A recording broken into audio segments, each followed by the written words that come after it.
When this book comes out, I will be called an angry woman.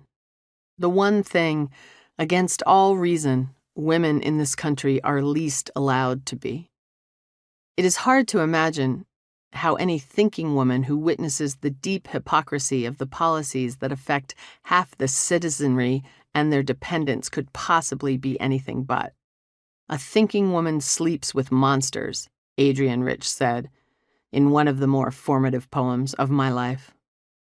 But what I actually am, much more than angry, is heartbroken. That women's bodies are still owned by rich men. That the earth is dying at our hands and we are doing too little to save or assist or even console her.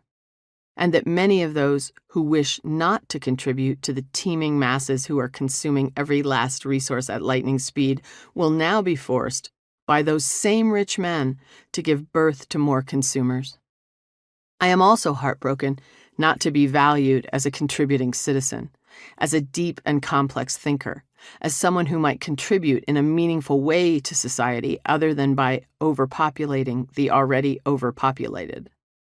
I am heartbroken that I will not, for whatever time I have left, trust the highest court in this land to act in my best interest, to act in any of our best interests, to act in the best interest of the earth.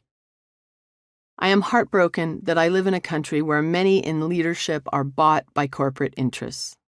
That while the climate is collapsing all around us, we are still arguing about whether people are allowed to be who they are and love who they love. If we could agree to cease for a year or two arguing about whether children in Florida can know that slavery existed, or whether or not they can check Amanda Gorman's inaugural poem out of the library, we might get to work solving real problems like divesting ourselves of fossil fuels. I am heartbroken for the pregnant girls and women who will kill themselves because they can't find enough hope or enough money or someone who will risk being sued to drive them across a state line. For the families for whom one more mouth to feed sends them over the edge into poverty, into divorce, into chaos. I am heartbroken that as a population we have turned a blind eye to the wisdom and generosity and respect and cooperative spirit the people who tended these lands before colonization offered to show us.